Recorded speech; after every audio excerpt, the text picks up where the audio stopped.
House of Mirth, Book 1, Chapter 13 today. I'm Catherine. In Chapter 12, the last chapter, there has been a downturn financially in the stock market, and it's affecting a lot of people in New York, including the Trenors.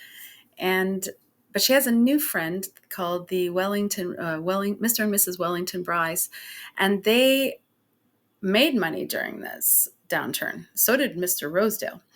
And the Brys host this big elaborate party, and they invite everybody. Mixed in is Mrs. Fisher, the lady, the twice divorced lady. She's helping to coordinate things, and a lot of people, important people, show up. It's a big deal. And Seldon comes. So there's this art form that was very popular between about 1830 and around 1920, and it's called tableau vivant. And it's where people dress up in characters to represent scenes of history or art or politics. The suffragettes, I believe, did this. And they pose for about 30 seconds. And it shows, and they depict whatever it is they're portraying. And it was interesting because there was even like sometimes a wooden frame was constructed around the stage or upright to make it really look like a canvas. Anyways, it was quite popular, sometimes risque. Sometimes people would go to these hoping that the women were wearing filmy clothing, like in certain history time periods in the pictures, I should say paintings. Well, they were having a feature of tableau vivant, and everybody was involved. And Lily did a reproduction of a famous painting by, I forget the name of the painter. Sorry, I'll probably put it there. And she was wearing a filmy white, maybe gauzy kind of dress, and kind of showed her figure. And the men were mesmerized. The women too, everybody was. Apparently she made quite a splash in the book, it says. So she did her pose and everyone gasped with how beautiful she looked.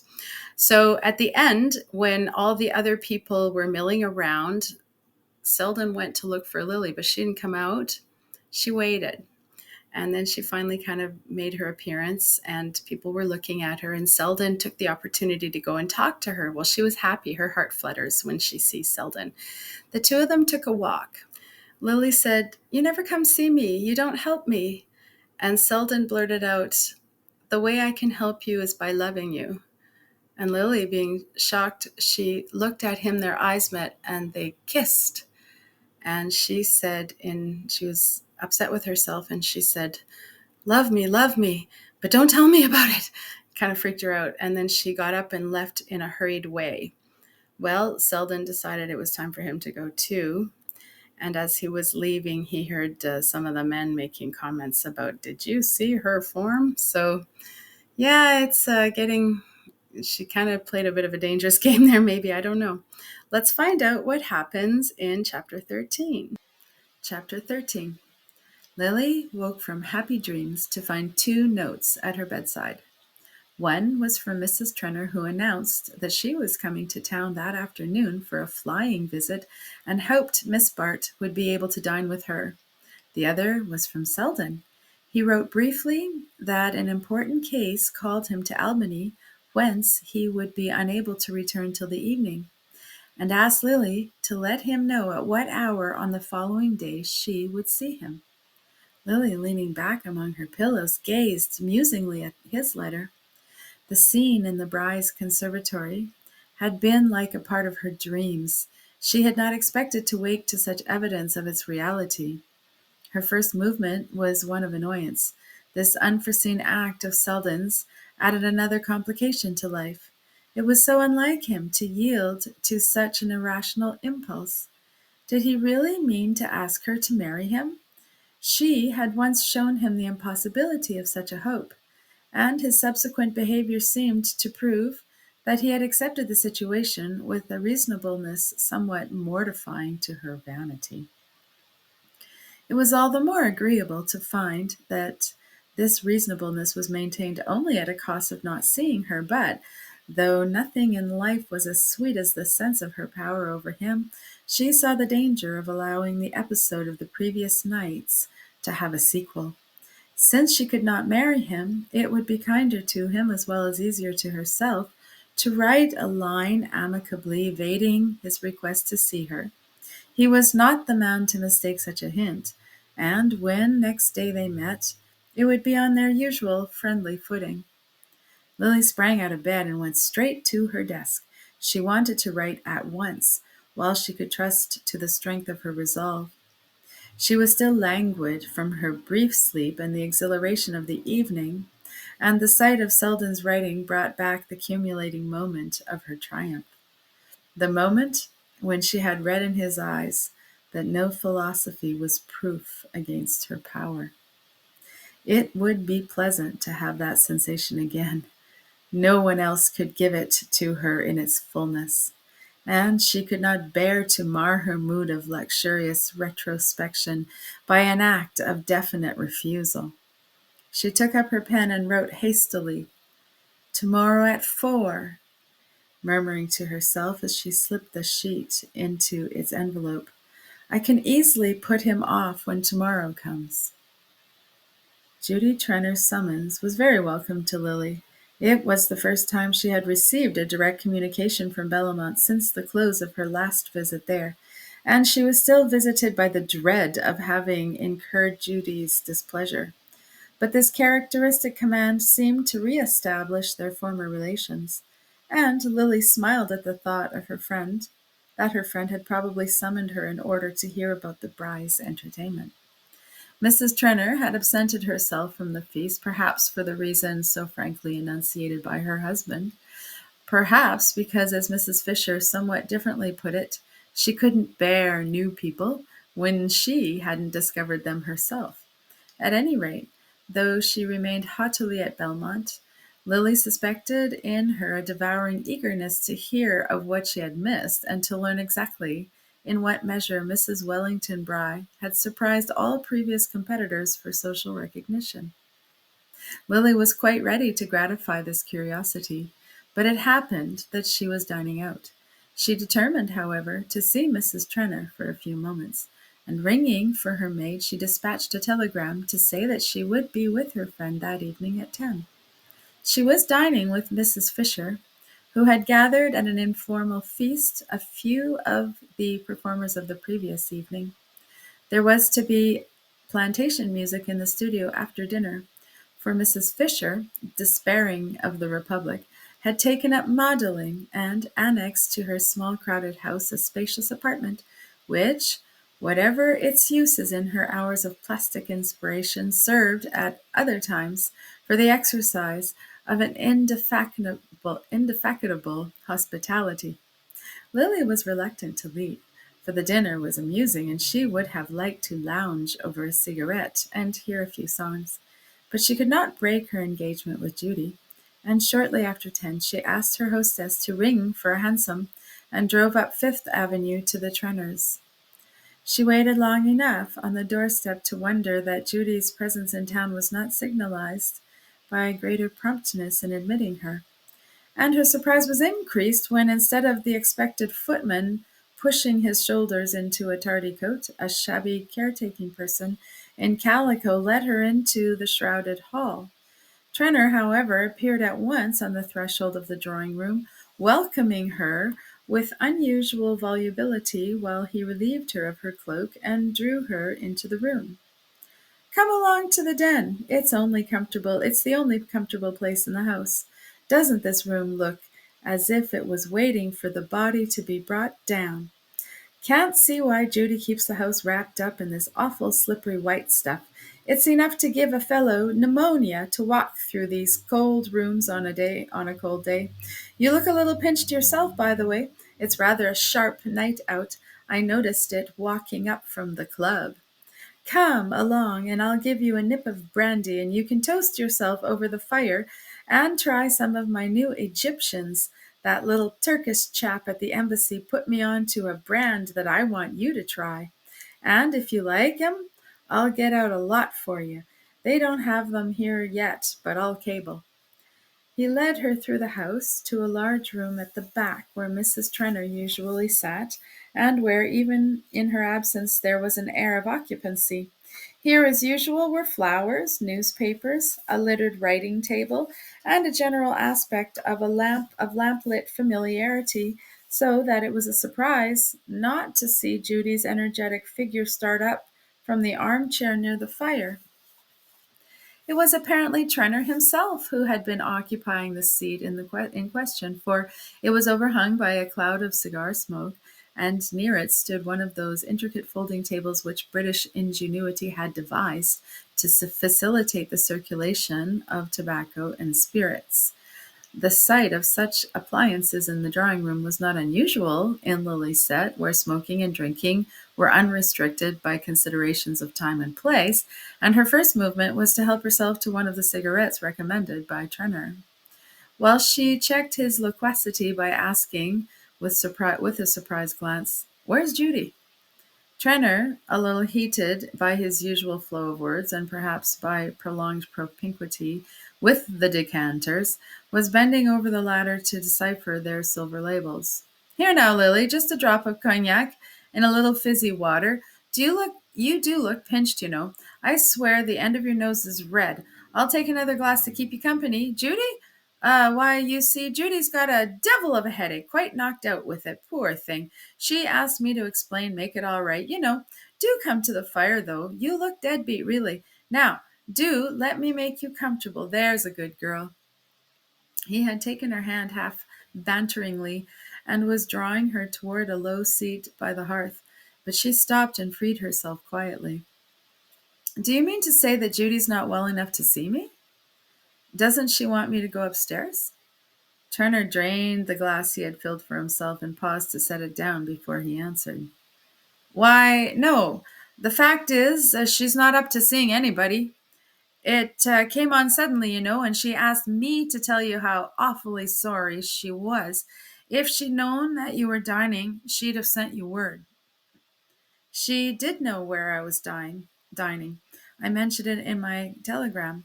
But it doesn't matter, of course. I suppose if she's so poorly, she won't go back to Bellamont in the morning, and I can come and see her then. "Yes, exactly. That's capital. I'll tell her you'll pop in tomorrow morning. And now do sit down a minute, there's a dear, and let's have a nice quiet jaw together. You won't take a drop, just for sociability? Tell me, what do you think of that cigarette? Why, don't you like it? What are you chucking it away for?" "I'm chucking it away because I must go. If you will have the goodness to call a cab for me," Lily returned with a smile. She did not like Trenor's unusual excitability, with its too evident explanation, and the thought of being alone with him, with her friend out of reach upstairs, at the other end of a great empty house, did not conduce to a desire to prolong their tete-a-tete. But Trenor, with a promptness which did not escape her, had moved between himself and the door. "Why must you go, I should like to know? If Judy'd been here, you'd have sat gossiping till all hours, and you can't even give me 5 minutes? It's always the same story. Last night I couldn't get near you. I went to that damn vulgar party just to see you, and there was everybody talking about you and asking me if I'd seen anything so stunning. And when I tried to come up and say a word, you never took any notice, but just went on laughing and joking with a lot of asses who only wanted to be able to swagger about afterward, and look knowing when you were mentioned." He paused, flushed by his diatribe, and fixing on her a look in which resentment was the ingredient that she least disliked. But she had regained her presence of mind, and stood composedly in the middle of the room, while her slight smile seemed to put an ever-increasing distance between herself and Trenor. Across it, she said, "Don't be absurd, Gus. It's past 11, and I must really ask you to ring for a cab." He remained immovable, with the lowering forehead she had grown to detest. "And supposing I won't ring for one, what would you do then?" "I shall go upstairs to Judy, and if you force me to disturb her." Trenor drew a step nearer and laid his hand on her arm. "Look here, Lily. Won't you give me 5 minutes of your own accord? Not tonight, Gus. You. Very good, then. I'll take them.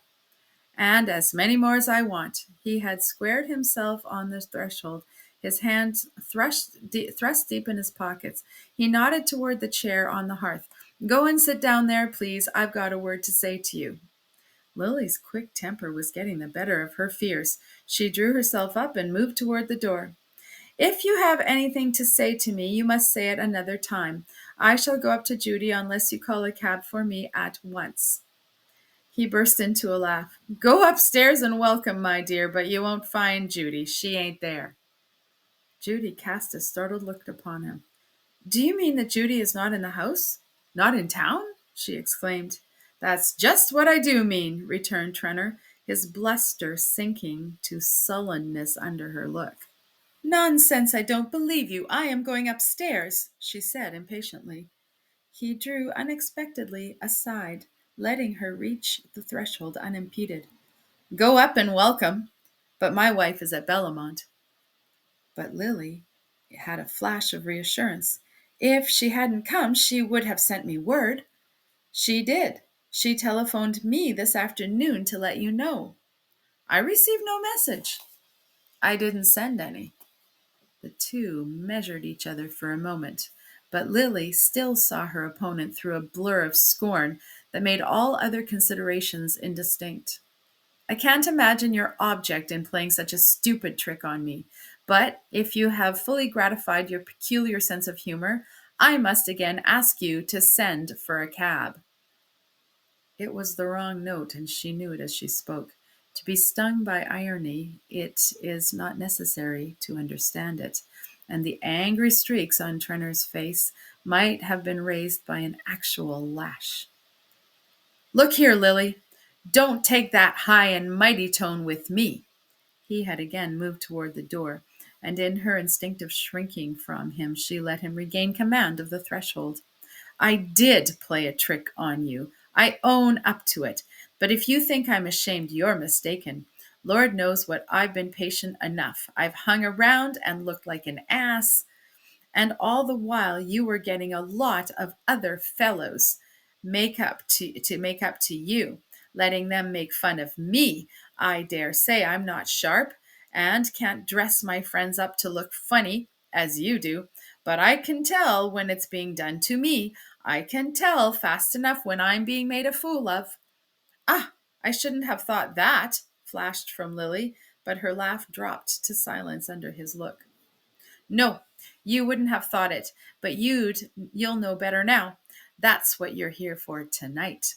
I've been waiting for a quiet time to talk things over, and now I've got it, and I mean to make you hear me out. His first rush of inarticulate resentment had been followed by a steadiness and concentration of tone more disconcerting to Lily than the excitement preceding it. For a moment her presence of mind forsook her. She had more than once been in situations where a quick sword play of wit had been needful to cover her retreat, but her frightened heart-throbs told her that here such skill would not avail. To gain time, she repeated, I don't understand what you want. Trenor had pushed a chair between herself and the door. He threw himself in it and leaned back, looking up at her. I'll tell you what I want. I want to know just where you and I stand.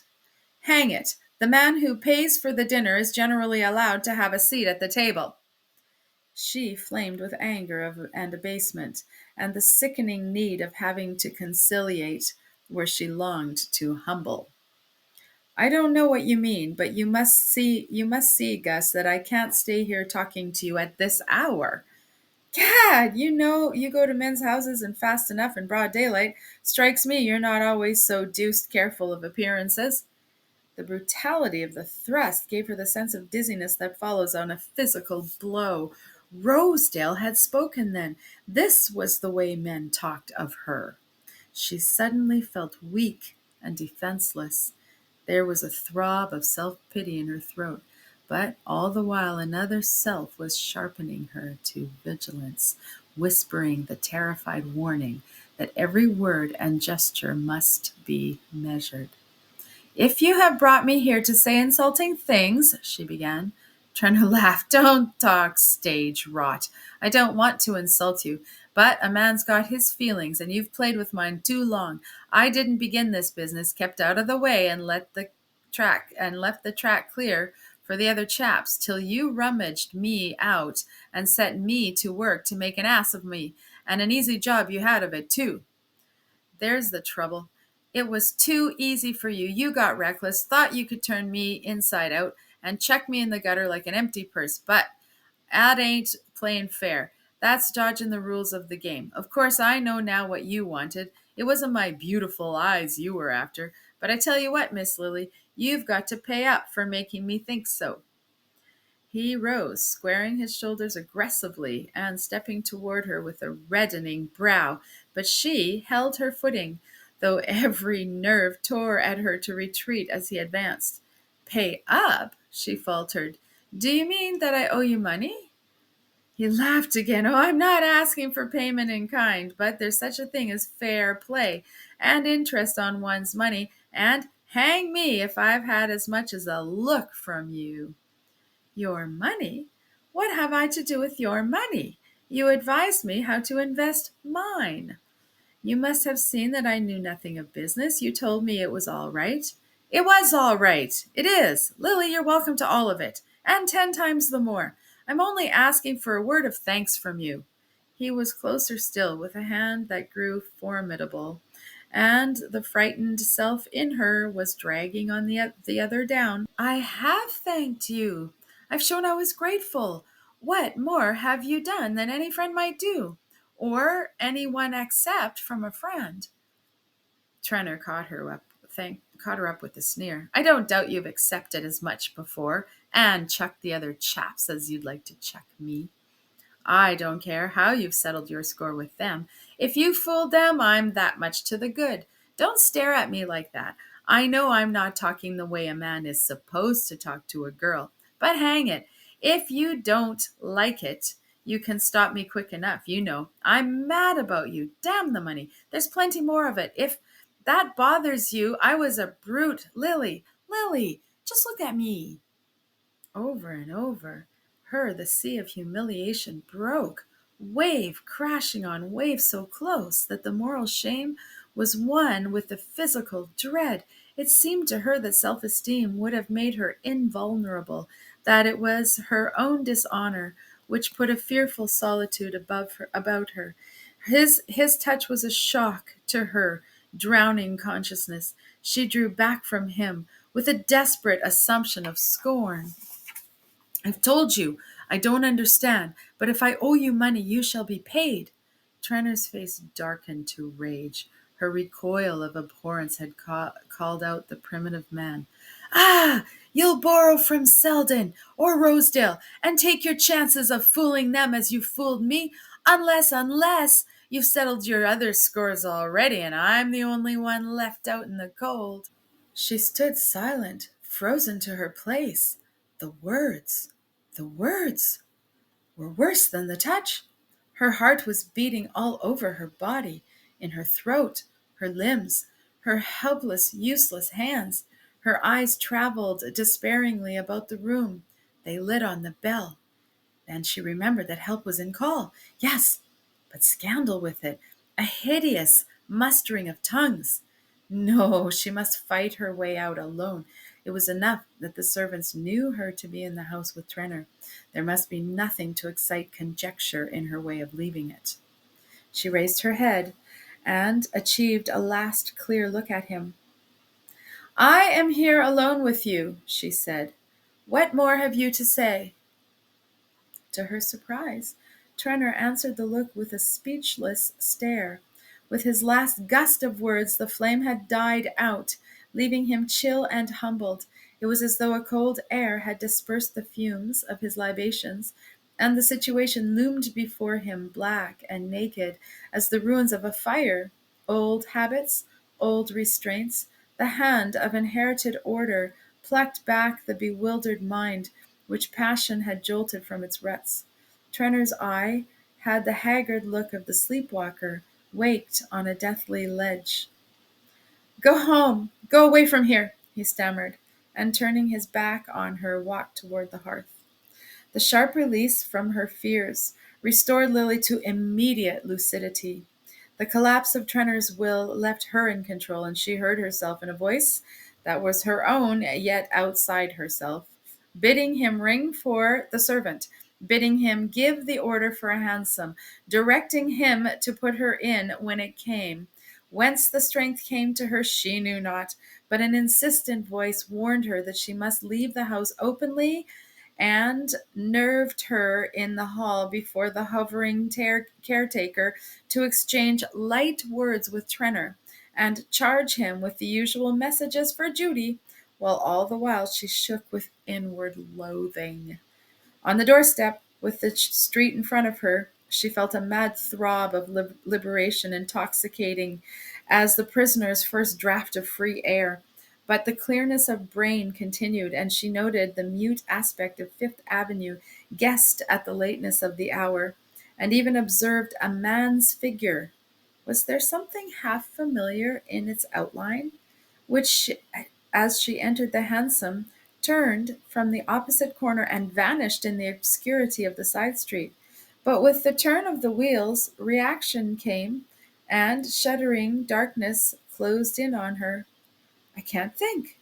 I can't think," she moaned, and leaned her head against the rattling side of the cab. She seemed a stranger to herself, or rather, there were two selves in her, the one she had always known, and a new, abhorrent being to which it found itself chained. She had once picked up in a house where she was staying a translation of Eumenides, and her imagination had been seized by the high terror of a scene where Orestes, in the cave of the oracle, finds his implacable huntresses asleep and snatches an hour's repose. Yet, yes, the Furies might sometimes sleep, but they were there, always there in the dark corners, and now they were awake, and the iron clang of their wings was in her brain. She opened her eyes and saw the streets passing, the familiar alien streets. All she looked on was all the same, yet changed. There was a great gulf fixed between today and yesterday. Everything in the past seemed simple, natural, and full of daylight. Yet she was alone in a place of darkness and pollution, alone. It was the loneliness that frightened her. Her eyes fell on an illuminated clock in the street corner, and she saw the hands marked the half hour after 11. Only 11:30. There were hours and hours left of the night. Only 11:30. And she must spend them alone, shuddering, sleepless on her bed. Her soft nature recoiled from this ordeal, which had none of the stimulus of conflict to goad her through it. Oh, the slow, cold drip of the minutes on her head! She had a vision of herself lying on the black walnut bed, and the darkness would frighten her, and if she left the light burning, the dreary details of the room would brand themselves forever in her brain. She had always hated her room at Mrs. Peniston's, its ugliness, its impersonality, the fact that nothing in it was really hers. To a torn heart uncomforted by human nearness, a room may almost open human arms, and the being to whom no four walls mean more than any others is at such hours expatriate everywhere. Lily had no heart to lean on. Her relation with her aunt was as superficial as that of chance lodgers who pass on the stairs. But even had the two been in closer contact, it was impossible to think that Mrs. Peniston's mind as offering shelter or comprehension to such misery as Lily's. As the pain that can be told is but half a pain, so the pity that questions has little healing in its touch. What Lily craved was the darkness made by enfolding arms, the silence which is not solitude, but compassion holding its breath. She started up and looked forth on the passing streets. Gertie! They were nearing Gertie's corner. If only she could reach there before the laboring anguish burst from her breast to her lips! If only she could feel the hold of Gertie's arms while she shook in the ague fit of fear that was coming upon her! She pushed up the door in her roof, and called the address to the driver. It was not so late. Gertie might still be waking. And even if she were not, the sound of the bell would penetrate every recess of her tiny apartment and rouse her to answer her friend's call. End of chapter 13.